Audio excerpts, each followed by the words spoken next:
Esta semana me ha pasado algo que habitualmente no me ha pasado. Estaba dormido y me despertaba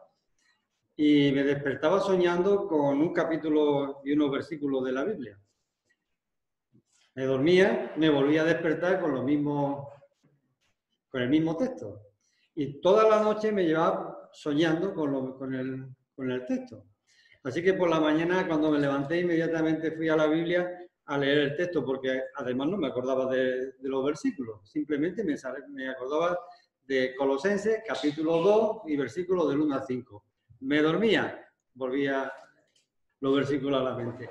Digo, algo me querrá decir el Señor a través de estos versículos. Así que durante toda la semana he estado leyendo estos versículos.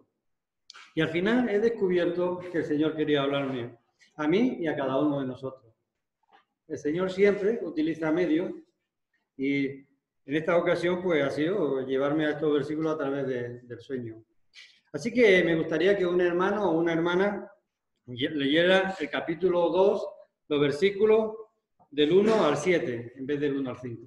Así que Colosenses, capítulo 2, versículos del 1 al 7. Porque quiero que sepáis cuán gran lucha sostengo por vosotros y por los que están en la Odisea y por todos los que nunca han visto mi rostro, para que sean consolados sus corazones, unidos en amor, hasta alcanzar todas las riquezas de pleno entendimiento, a fin de conocer el misterio de Dios, el Padre y de Cristo, en quien están escondidos todos los tesoros de la sabiduría y del conocimiento. Y esto lo digo para que nadie os engañe con palabras persuasivas, porque aunque estoy ausente en cuerpo, no obstante en espíritu estoy con vosotros, portándome y mirando vuestro buen orden y la firmeza de vuestra fe en Cristo. Por tanto, de la manera que habéis recibido al Señor Jesucristo, andad en él, arraigados y sobreedificados en él, y confirmados en la fe, así como habéis sido enseñados, abundando en acción de gracia. Gracias. Oramos. Señor, te pido una vez más que no sea yo el que hable, sino sea tu palabra la que llegue a nuestros corazones, Señor.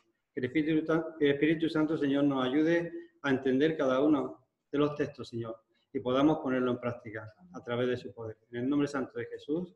Amén. El capítulo 2 como decía antes, lo he leído bastantes veces, pero no llegaba a entender qué era lo que me quería decir Dios. Así que me fui al capítulo 1 y a partir del versículo 24 dice: ahora me alegro de mis sufrimientos por vosotros y en mi carne, completando lo que falta de las aflicciones de Cristo, hago mi parte por su cuerpo, que es la Iglesia, de la cual fui hecho ministro conforme a la administración de Dios, que me fue dada para beneficio vuestro, a fin de llevar a cabo la predicación de la palabra de Dios, es decir, el misterio que ha estado oculto desde siglos y generaciones pasadas, pero que ahora ha sido manifestado a sus santos, a quienes Dios quiso dar a conocer cuáles son las riquezas de la gloria de este misterio entre los gentiles, que es Cristo en vosotros, la esperanza de gloria. A Él nosotros proclamamos, amonestando a todos los hombres y enseñando a todos los hombres con toda sabiduría, a fin de poder presentar a todo hombre perfecto en Cristo. Y con este fin también trabajo esforzándome según su poder que obra poderosamente en mí.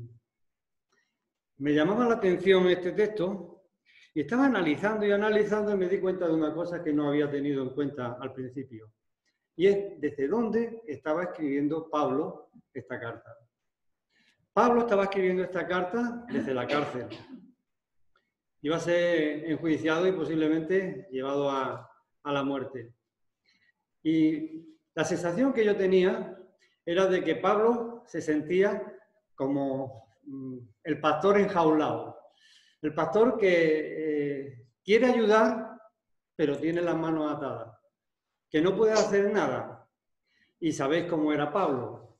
Pablo tenía un carácter, según el estudio de los caracteres de La Haye, es un colérico. Si queréis conocer un colérico, yo soy un colérico. Pablo era colérico.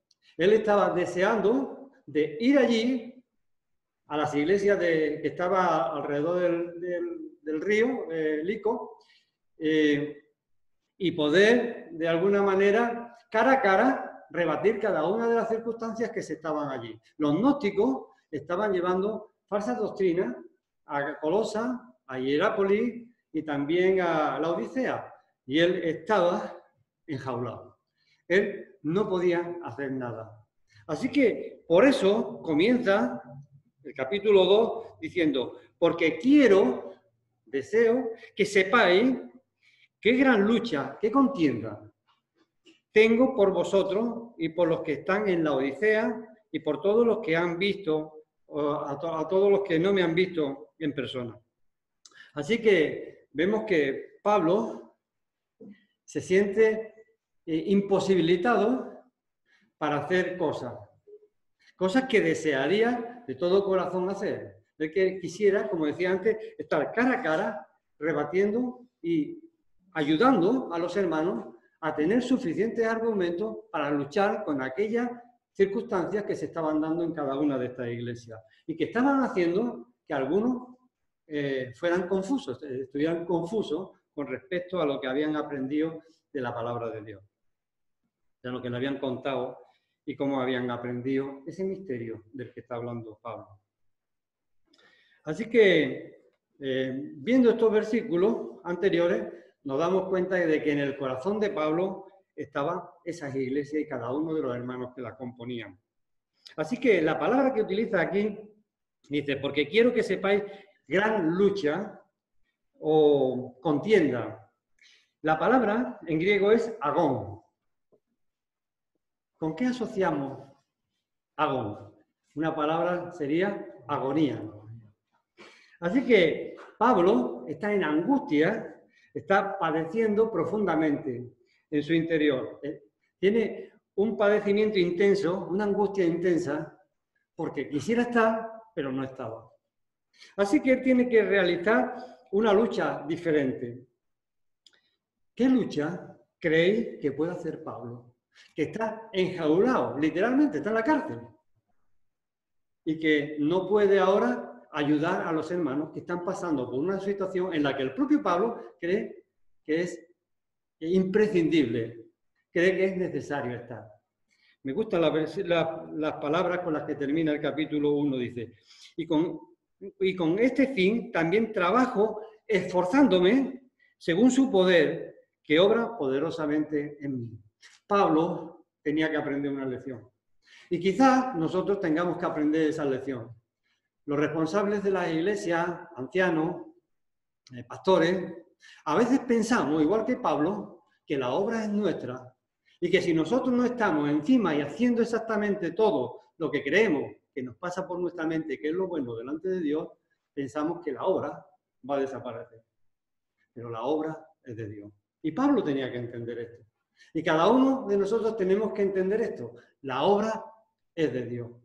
Así que Pablo podía pensar, bueno, si yo soy necesario, ¿por qué el Señor me tiene aquí? Y muchas veces nosotros pensamos, ¿por qué yo no puedo hacer esto? ¿Por qué no puedo hacer lo otro? ¿Por qué no me escuchan? ¿Por qué no esto? El Señor tiene el control. Y tenemos que aprender que el Señor tiene el control, que la iglesia es del Señor y que nosotros solamente somos personas que Dios utiliza en su obra. Y que tenemos que estar dispuestos a conocer cuál es su voluntad en cada momento para no hacer lo que nosotros queremos, sino la obra de Dios. Pablo hubiera cogido, no hay aviones, pero hubiera cogido un avión y se hubiera ido para allá a discutir y ayudar a los hermanos en las discusiones que se estaban produciendo allí. Pero Pablo no podía hacerlo. ¿Pero podía hacer algo Pablo? ¿Podemos hacer nosotros, los ancianos responsables y el resto de la iglesia, que todos tenemos que estar involucrados en la misma obra, algo por la obra de Dios? Lo que hizo Pablo. Y esa es la lección que aprendió Pablo y la lección que cada uno de nosotros tenemos que aprender. Vemos que Pablo constantemente lo estaba haciendo. ¿Qué era? Orar. Pablo ora, ora y ora. La lucha que Pablo tuvo era en oración. Pablo constantemente estuvo poniendo a cada uno de los hermanos en la presencia de Dios para que le diera sabiduría, le diera conocimiento, le diera todo lo que necesitaba para que la iglesia funcionara sola sin él. La iglesia tiene que funcionar sola, puestos los ojos en el autor y consumador de la fe, en Cristo. Cada uno de nosotros tenemos que ser personas que aportamos, que ayudamos a través de los dones que Dios nos ha dado. Pero la obra del Señor, y quien controla la obra es el mismo Señor. Así que Pablo aprendió una lección importante. La gente, los hermanos que componían la iglesia, también aprendieron una lección importante. El autodefenderse. ¿Y eso qué implicaba? ¿Qué implica cuando hay que autodefenderse doctrinalmente? Y a la Escritura. Conocer la palabra de Dios. Así que es necesario que nos preparemos para que cada uno de nosotros podamos defender con sabiduría, con conocimiento de parte de Dios, aquellas doctrinas falsas que nos llegan, que nos van a llegar también. Porque Satanás va a utilizar todos sus medios para confundir a los miembros de la iglesia, al cuerpo de Cristo. Así que vemos que era una lucha en oración. En Primera de Pedro, capítulo 5,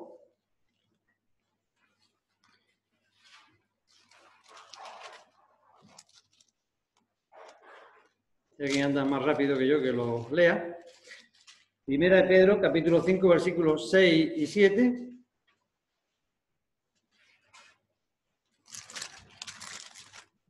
Humillaos pues bajo la poderosa mano de Dios, para que Él os exalte cuando fuera tiempo, echando toda vuestra ansiedad sobre Él, porque Él tiene cuidado de vosotros. Pedro había aprendido esta lección. Pablo estaba aprendiéndola. Toda la ansiedad que estaba sufriendo, toda esa angustia que estaba sufriendo Pablo allí en la cárcel, la puso en las manos del Señor. Nosotros también tenemos que aprender de que el Señor es el que controla su obra. Ahora, tenemos una parte que hacer, y es orar, orar y orar, y prepararnos a través de la palabra de Dios, de la Biblia, para poder tener conocimiento de la doctrina fundamental, de lo que Dios quiere que nosotros transmitamos, de ese misterio que le estaba hablando Pablo. Utiliza varias veces, aparece la palabra misterio, misterio, y el misterio no es otro que el evangelio que Pablo había recibido y que estaba comunicando con claridad a la gente. Eso tenemos que hacer nosotros. Tenemos que aprender a transmitir con claridad el mensaje de la cruz.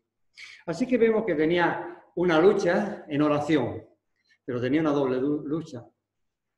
¿Os imagináis la responsabilidad, la presión que tenía Pablo? Yo a veces siento esa presión también, lo tengo que reconocer delante de vosotros. Cuando es una persona como Pablo, y yo estoy muy distante a Pablo. Pablo era un héroe de la fe. Yo simplemente soy alguien que cada vez que me levanto cometo pecado. Pero hay una gran diferencia, pero también tengo una gran responsabilidad. El hecho de que esté ahora aquí, delante de vosotros y comunicando la palabra de Dios, ya es una gran responsabilidad. Si yo no soy coherente en lo que hago con lo que digo, ninguno de vosotros estáis dispuestos a escucharme. Pablo estaba en la cárcel, estaba siendo presionado. ¿Creéis que no lo presionaban para que abandonara lo que él creía? ¿O que lo tenían allí dándole caramelo o buen cafelito? A Pablo lo presionaron a tope. Y Pablo tenía la responsabilidad de mantenerse firme. Porque si él caía, muchos de los hermanos que habían depositado su fe en ver cómo él defendía el evangelio que le había transformado, ¿no creéis que sería piedra de tropiezo? Y muchas veces nosotros nos sentimos que podemos ser piedra de tropiezo si no actuamos conforme a la voluntad de Dios. Yo estaba esta mañana meditando y decía, como cristianos tenemos una gran responsabilidad.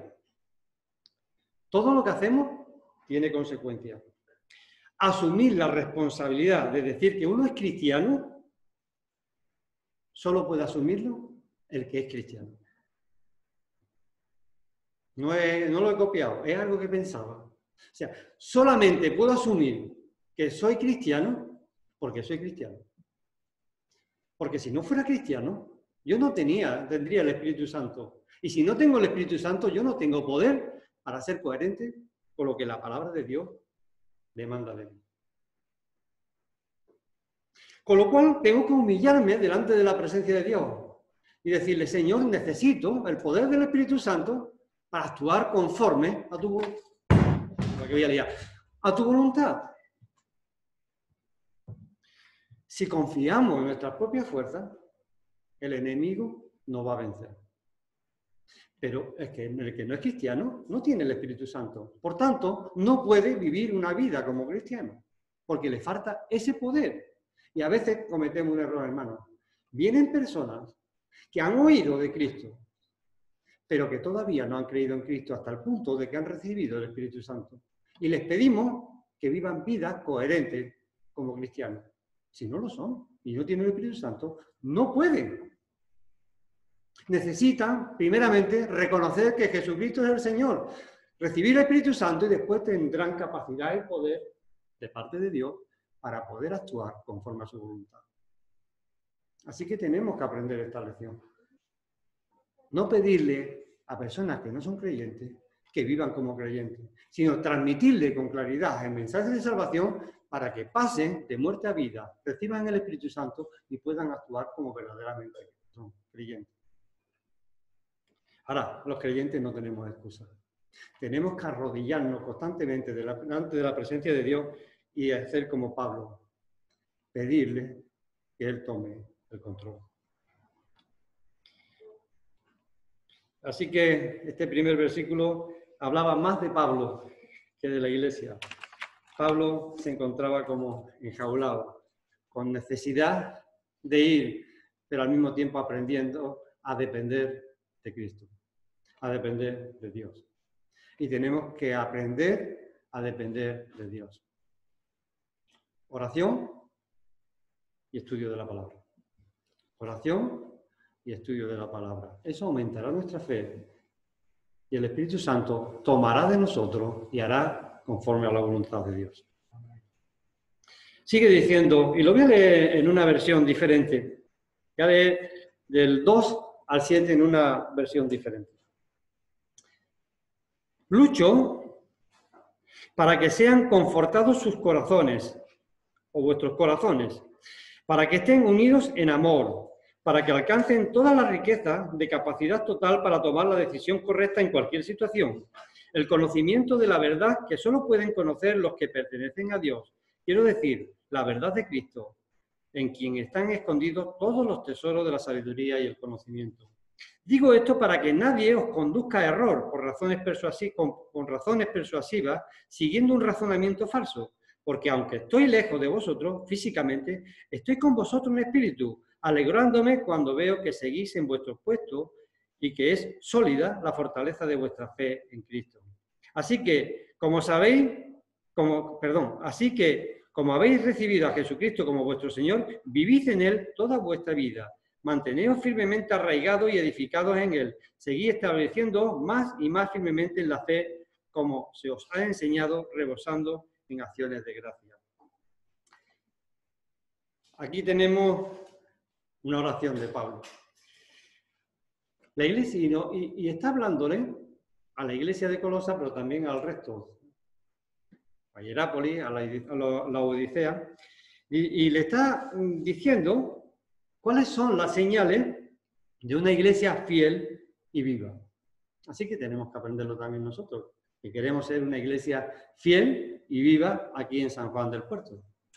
Así que vamos a analizar los textos. Y a mí me ha llamado muchísimo la atención cuando iba al griego. Yo no he estudiado griego, pero sí tenemos muchos auxiliares, muchos libros que nos ayudan a analizar el texto utilizando los originales. Y eso es lo que hago, evidentemente. Dice, debe ser una iglesia de corazones valerosos. La palabra que se utiliza aquí es coraje. O sea, tiene que ser una iglesia con coraje. O sea, imaginaros un equipo de fútbol. Bueno, menos de baloncesto. Un equipo de baloncesto, quizás lo vemos más en el equipo de baloncesto. Veis que llega un momento en el que el equipo contrario empieza a encestar y se va un poco y le mete varios puntos en los que necesita parar el tiempo el entrenador. Y el entrenador para el tiempo, los pone y le habla allí muy rápido. ¿Y qué es lo que está haciendo? Es transmitiéndole coraje, transmitiéndole un mensaje en el que diga, tenemos que defender esto con coraje, tenemos que estar valerosos. A pesar de que las circunstancias son las que son, podemos. Tenemos que, y lo que hace es alentarlo a que luchen. Pues Pablo le está diciendo aquí es alentarlo para que luchen en medio de la adversidad que se estén encontrando, como él no está allí solo, pero con la presencia del Espíritu Santo en medio de ellos. Así que lo alenta a que puedan luchar solo con la presencia del Espíritu Santo, con el poder de Dios en medio de ellos. Así que vamos al texto y dice, para que sean alentados sus corazones. Eso es lo que le está diciendo. Es transmitiéndole coraje, transmitiéndole fuerza desde el punto de vista de que luchen en medio de la adversidad. Ahora le dice, unidos y en amor. Hermano, una iglesia, segundo punto, la primera es, tiene que defender con coraje, porque el Espíritu Santo lo tenemos nosotros y vamos a ganar esta batalla porque ya está ganada en la cruz. Y el control no lo tiene Satanás, lo tiene Dios. Aunque no esté Pablo, aunque no esté el pastor, aunque no esté el anciano, aunque no esté lo que sea, cuando tenemos que defender la doctrina, cuando tenemos que defender a nuestro Señor, tenemos que hacerlo sabiendo de que el poder de Dios cae sobre nosotros, porque Él nos va a utilizar para mostrar ese misterio del que Pablo estaba hablando, la muerte y resurrección de Cristo, y cómo esa muerte y resurrección de Cristo transforma la vida de aquellos que creen en ella. Así que dice, para que sean alentados sus corazones, unidos en amor. La iglesia tiene que tener un pegamento, tiene que tener algo que la cohesione. ¿Y qué es lo que cohesiona a la iglesia? El amor. Así que el amor tiene que ser el pegamento que cohesiona a la iglesia.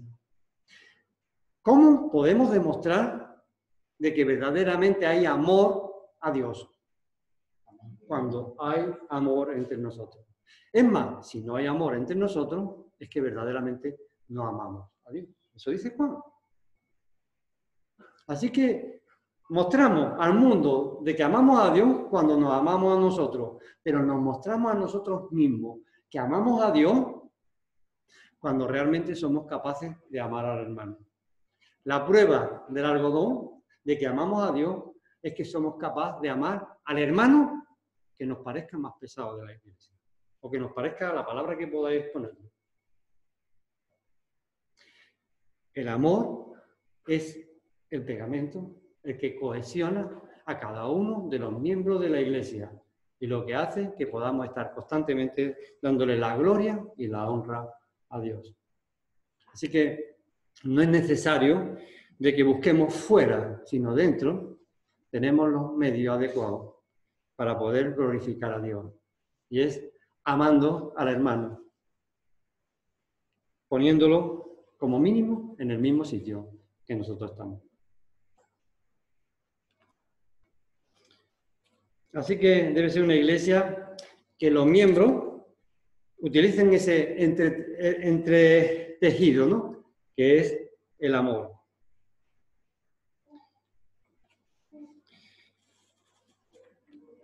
Seguimos con el texto.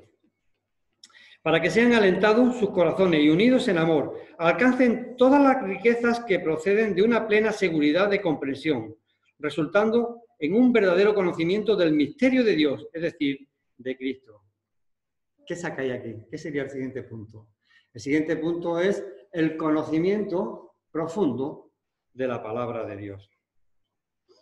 Debe ser una iglesia con conocimiento, con sabiduría, pero no sabiduría de hombre, sino con conocimiento y sabiduría de parte de Dios. Que podamos meditar en su palabra constantemente y que podamos poner en práctica aquello que estamos aprendiendo. Si meditamos en su palabra y no lo ponemos en práctica, es absurdo.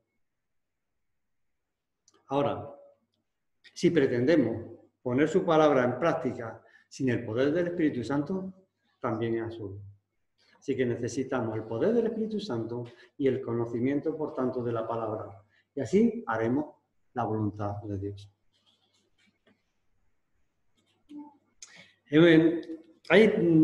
No sé si por el tiempo sí, lo vamos a mirar.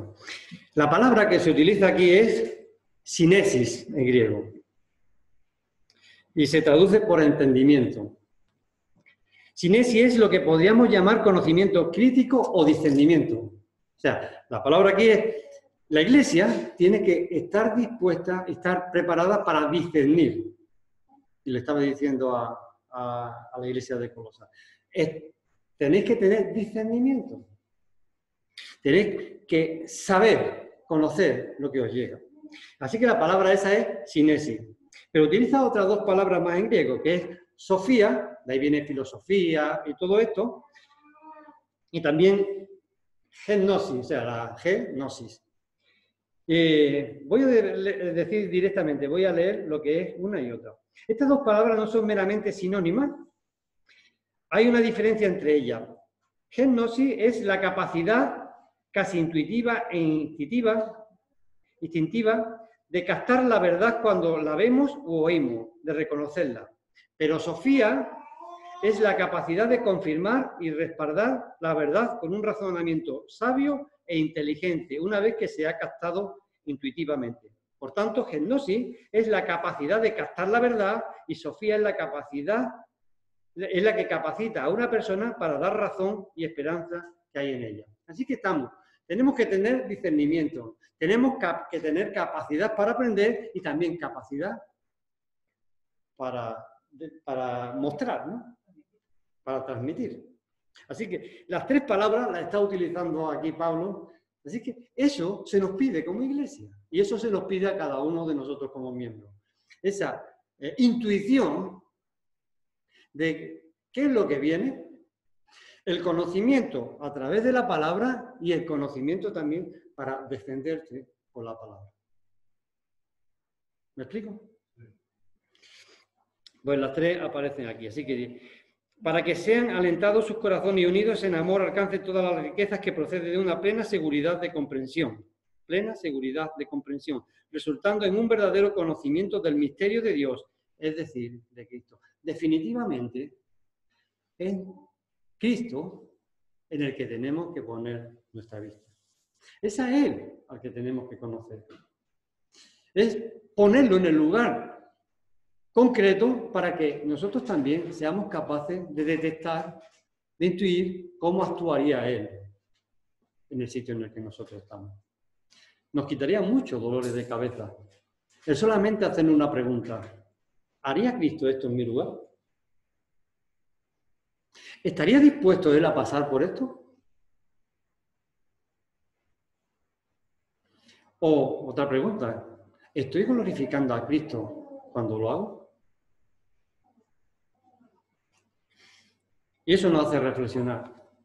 Y eso nos llevará a ser buenos cristianos, desde el punto de vista de que somos coherentes con lo que decimos.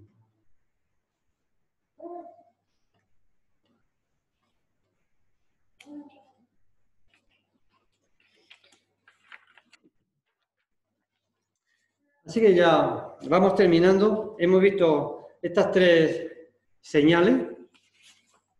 Era lucha en oración, una señal de la Iglesia.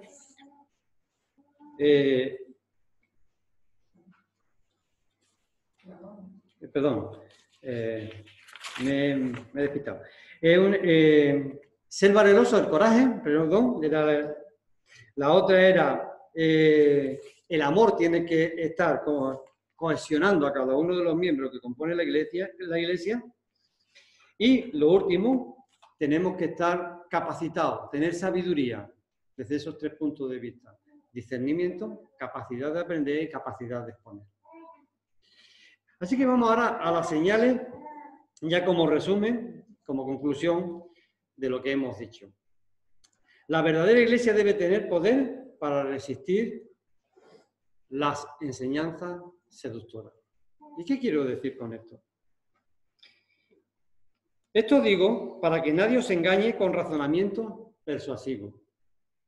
Hay personas que tienen mucha capacidad de persuadir, aunque lo que esté diciendo sea un absurdo. Pero por su forma de hablar, por su estatus en la sociedad, por muchas razones, pensamos que tiene razón.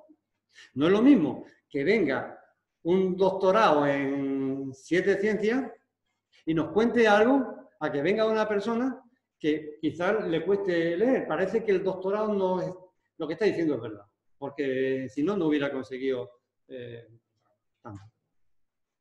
Hermano, palabra de Dios. Con un doctor, con un empleado de banca, con un jardinero o con quien nos demande la razón. Tenemos que ir a la palabra de Dios. Y tenemos que estar preparados mejor que ellos, porque tenemos el Espíritu Santo para rebatir.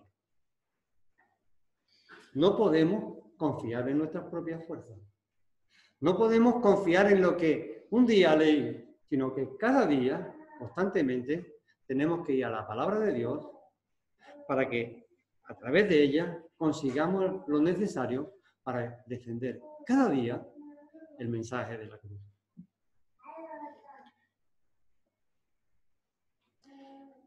La Iglesia tiene que tener también disciplina. Yo diría que disciplina militar, y ahora lo explico. Os voy a poner un ejemplo. No sé si habéis visto algunos las batallas de los que hacían con los romanos y en las películas. Bueno, ponían los escudos, ¿no? Todos se ponían en fila, muy bien ordenados, ¿eh? Así que requiere orden, pero también, además de orden, fidelidad. O sea, tenía que estar fiel allí. Ellos se ponían su escudo, ponían el pincho, la lanza, y ahí se quedaban. Y todo dependía de la fidelidad del que estaba al lado. No, si uno salían corriendo, el ejército no tenía fuerza. El poder estaba en el orden y en la disciplina. Eso se requiere de la Iglesia. Que cada uno estemos haciendo la labor que se nos ha encomendado y que viene sencillamente a través del don que hemos recibido de parte de Dios. Cada uno tenemos que poner nuestros dones, nuestras capacidades, en las manos del Señor, que lo va a utilizar en la Iglesia. Por eso es imposible que alguien se sienta gozoso si no viene a la Iglesia, porque en la Iglesia es donde podemos trabajar los dones. ¿Cómo puedo yo saber si Antonio tiene el don de presidir o no presidir si no vengo y lo veo presidir? ¿O cómo puede ver si un hermano tiene el don que sea, me da igual, si no estoy conviviendo con él constantemente? Tengo que practicar. Y ahora, ¿cómo puedo yo practicar el mío si no estoy aquí para practicarlo con los hermanos? Yo, por ejemplo, estoy cogiendo mucha paciencia. ¿Por qué? No, así no es. Muchos hermanos están cogiendo mucha paciencia porque me tienen que aguantar a mí, que no soy fácil. Soy colérico, como decía antes, y no soy fácil, ¿verdad, Antonio? Paciencia por aguantar a nuestro hermano Ray. No, paciencia por aguantarme a mí, que también tengo mucho que aguantar. Pero todos tenemos mucho que aguantar. Y eso hace que todos vayamos mejorando en la paciencia. Pero nosotros vamos a ser bendición para uno y ellos van a ser bendición para nosotros. Pero ¿quién va a reconocer mi don sino aquellos que están viéndolo constantemente y cada día? ¿Cómo voy a saber yo cuál es mi don si no hay un hermano que viene y me dice: te agradezco tus palabras porque me han consolado? Necesitamos los unos de los otros para poder estar haciendo la voluntad de Dios. Así que, hermanos, los que están ahí en la pantalla también, necesitamos estar juntos en la iglesia, soportándonos los unos a los otros, conviviendo los unos con los otros, ayudándonos los unos a los otros y mostrando el amor que Cristo ha mostrado por cada uno de nosotros por cada uno de nuestros hermanos. La verdadera iglesia, además de esas disciplinas que decía, debe ser una iglesia en Cristo. ¿Entendéis que es una iglesia en Cristo? Aquella que en un momento determinado se sienta orgullosa por lo que está haciendo, porque es lo que haría Cristo en su lugar. Cuando creemos que estamos haciendo verdaderamente la voluntad de Dios, porque lo que estamos haciendo coincide con lo que la palabra de Dios demanda que hagamos, eso es una iglesia fiel en el Señor. Aquella que está dispuesta a pisar donde ha pisado Cristo. Y Cristo no solamente se sintió bien en momentos determinados, sino que tuvo que sufrir mucho. Llegar a la cruz fue mucho sufrimiento. Mostrar amor implica sufrimiento. Y si queremos seguir a Cristo, vamos a sufrir. Y estaremos o tendremos que estar dispuestos a sufrir. El sufrimiento va como algo innato en el cristiano, porque nuestro Maestro, nuestro Salvador, sufrió. Los que lo siguieron inicialmente, Pablo, Pedro, Esteban y todos los demás sufrieron. ¿Vamos a ser nosotros menos? Si somos honestos, si somos fieles a la palabra de Dios, si somos correctos con lo que Dios demanda de nosotros, vamos a sufrir. Porque el mundo no está dispuesto a seguir a Cristo. Y por tanto no va a estar dispuesto a que le digamos cómo tienen que seguir a Cristo. Así que lo mejor es que vivamos siguiendo a Cristo para que ellos nos vean seguir a Cristo y no tengamos que estar constantemente diciendo eso. Así que ellos quieran imitarnos en la forma de vivir. Así que vivamos a Cristo y será la mejor forma de explicar al mundo de que somos cristianos.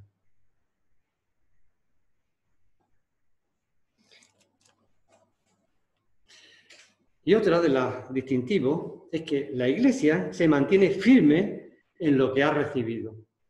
No podemos estar hoy siguiendo una doctrina, mañana otra doctrina, mañana otra doctrina. La palabra de Dios es la misma. Hay que distinguir dos cosas. Una es la doctrina, otra son las costumbres.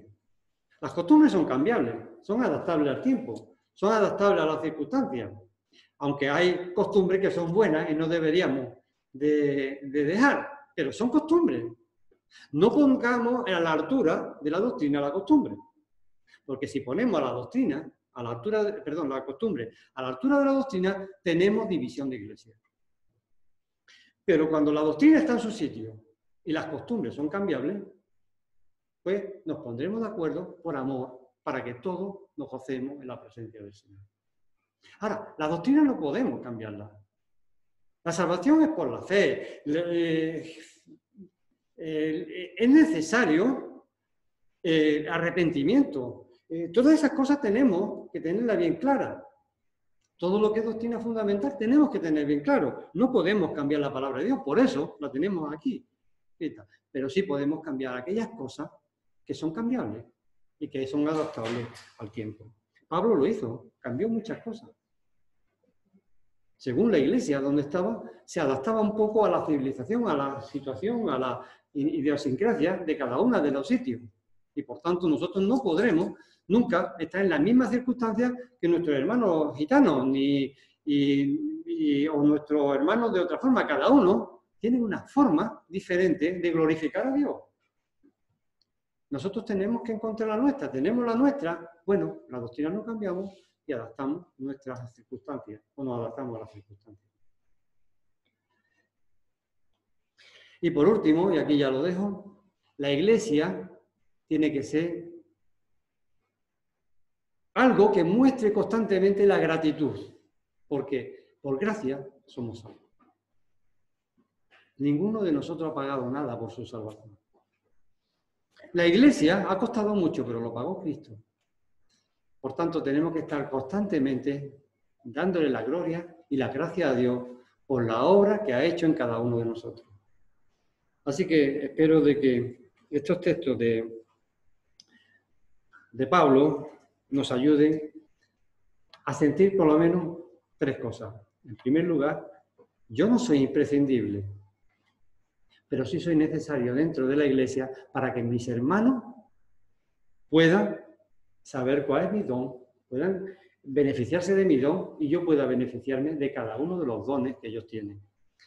En segundo lugar, necesito depender constantemente de Dios, porque mi poder no se basa en lo que yo soy, sino que Él ha hecho y como Él actúa en mi vida a través del Espíritu Santo. Y en tercer lugar, tenemos que ser coherentes con su palabra. Su palabra tiene que estar constantemente en nuestras manos. Nos las tenemos que saber perfectamente, porque en ello nos va la salud espiritual. Así que a Él sea la gloria y la honra. Amén.